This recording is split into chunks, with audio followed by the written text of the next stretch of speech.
Okay, so let's look at the situation here. So here is a person who's buying bags of candy, and here are the costs. So one bag is $1.25, so on and so forth. The first question is, do you think this is a linear function? Well, in order to be a linear function, we need to have a constant rate of change. So if you look here, each of these x values in this table is increasing by 1 each time.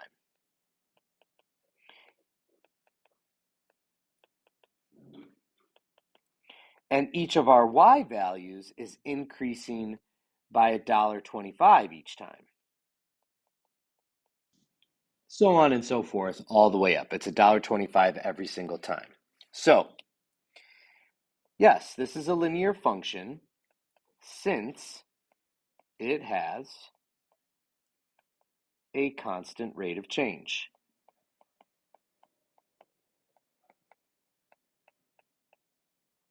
And you don't really need to calculate a slope y2 minus y1 over x2 minus x1 for every single one of these, because that would be a lot. But we can just see here that this is increasing by the same amount every single time. These are increasing by the same amount every single time. That means constant rate of change. So then we could graph this on the table. And they've given us, let's put in some labels here. So this is going to be number of bags. And this is going to be cost. And then we could graph each of these points. So like 0 goes with 0, obviously. 1 goes with 125. 2 goes with 250. 375. $5. And then we would keep going. Go ahead and graph the rest of this all the way through 8. So I'd imagine you got something that looks like that. And we could actually keep going if we wanted to. Now, notice that I didn't draw the line. We're going to talk about that in a minute.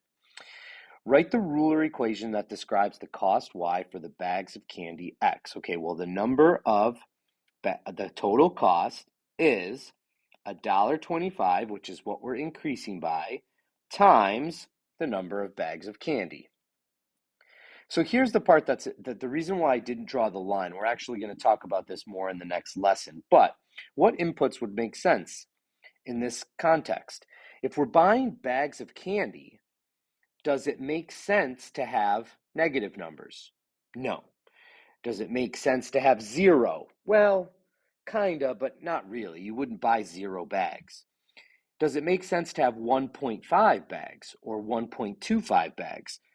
No, if we're talking about buying bags, you're only going to buy 1 bag or 2 bag or 3 bags, so on and so forth. So what inputs would make sense? Only whole number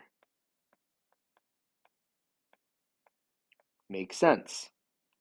Now, when I say whole numbers are positive integers. So when I say whole numbers, that means 1, 2, 3, 4, 5. That automatically excludes negative numbers and decimals, which is what we want. It only makes sense to have 1, 2, 3, 4, 5, etc. Are all possible inputs and outputs shown in the table? No. I mean, we don't have to stop at 8 bags. Someone could buy more than 8 bags.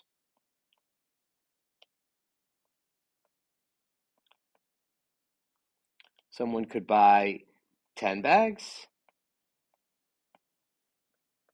or 20, or any whole number.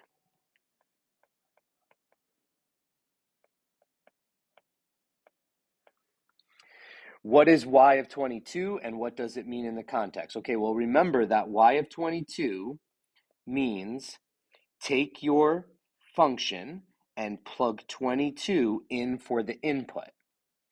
So then we're just going to put that in our calculator. That turns out to be 27.5. And then the important part is, what does it mean in this context? So we inputted 22. Remember, input is the number of bags. Output was the cost. So this is a sentence. It would cost $27.50 for 22 bags of candy. The sentence is the more important part here because it's asking you what does it mean in the context.